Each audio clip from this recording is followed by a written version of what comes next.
Wrestling, Pat Milkovich is known as one of the best, but he was also an outstanding professor, of which I had his course.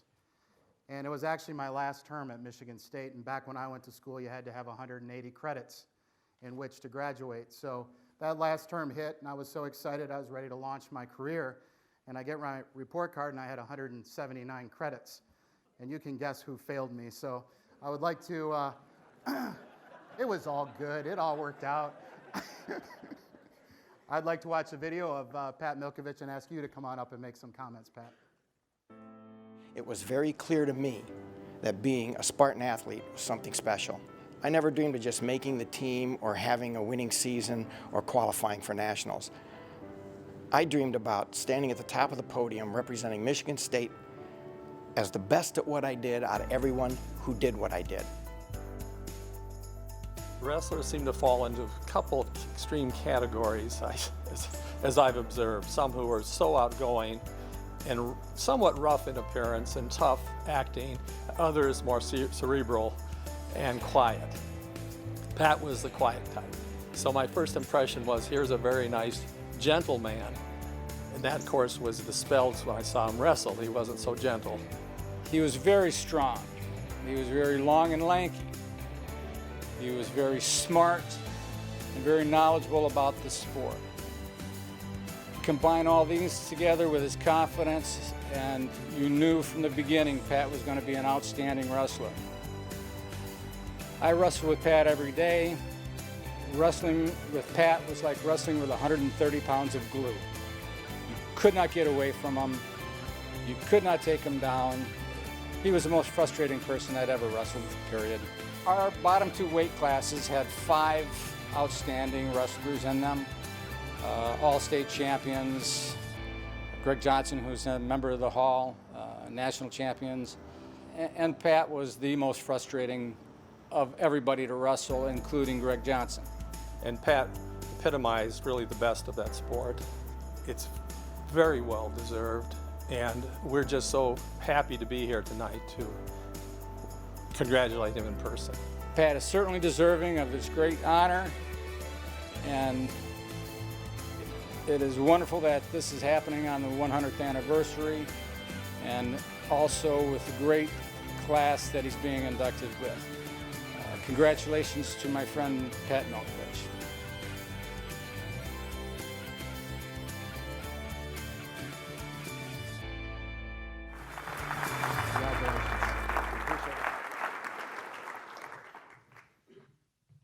Been nice, Mark, if you showed up to class once in a while. I knew who you were.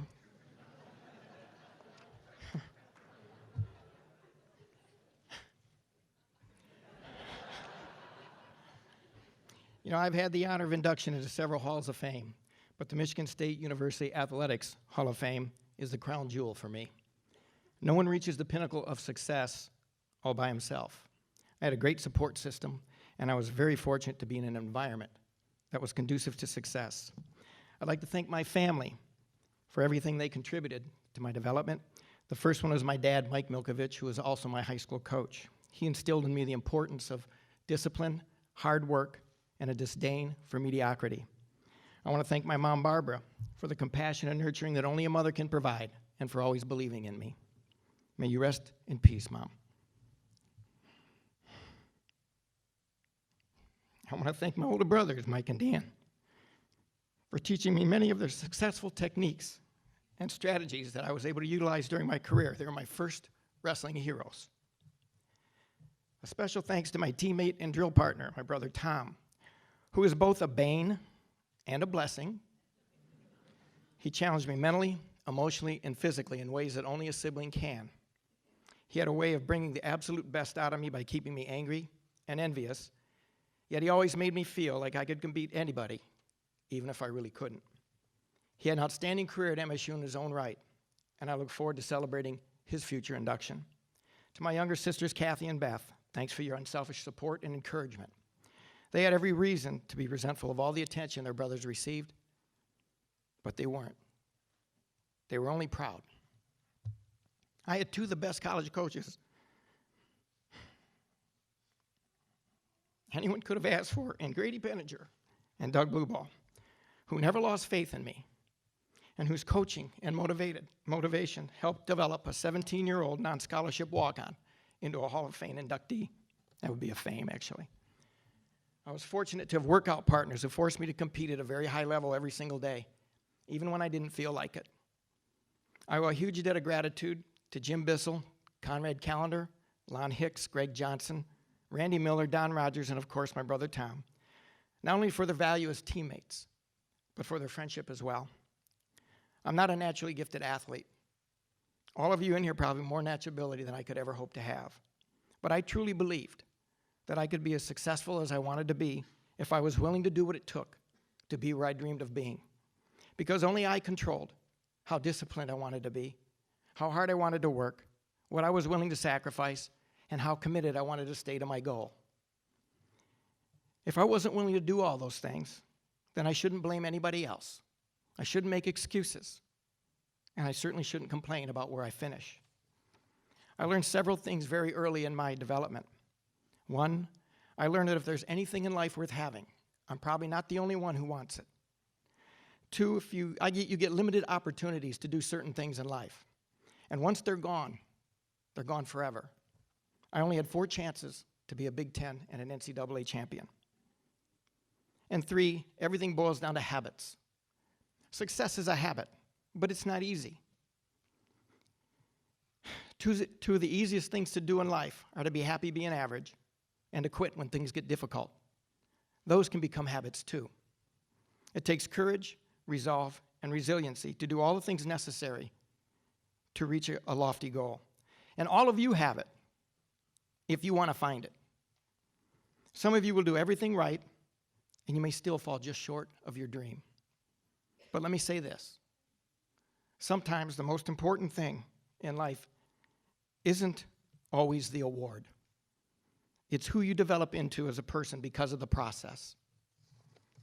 And because someone's always watching, I had to decide what kind of a leader I wanted to be. I felt I had a responsibility to compete with pride and honor, and regardless of the outcome, to exhibit dignity and respect. I just called it Spartan class. I saw myself as a role model for MSU athletics. And for all you athletes out here, your time at MSU will pass very quickly. It was an incredible feeling to win Big Ten and NCAA championships, but to do it in a Spartan uniform made all those accomplishments even more special. I hope I have the pleasure someday to sit out there and honor your induction into the Michigan State University Athletics Hall of Fame. Congratulations to my fellow inductees for a well-deserved honor. I'd like to thank the Hall of Fame Selection Committee. I am very, very grateful for this special recognition. Thanks to Mark Hollis for your leadership, your creativity, and your love of Michigan State. Thank you, Jacob Huber, for the fantastic job you did on the video. Thanks to Ben Flieger for your superb work on the press release. Thank you, Julie Burgess, for your excellent communication and organizational skills. All 3 of you represent quality, class, and professionalism associated with Michigan State University. I want to thank all my family and friends who are able to come this evening to join me in this celebration. And in conclusion, our 3-year-old granddaughter Sammy's exhilaration when we told her we're going to take her to Disney World for her 4th birthday perfectly sums up my excitement at receiving this honor when she put her hands to her face and said, "I'm so happy for myself." Thank you.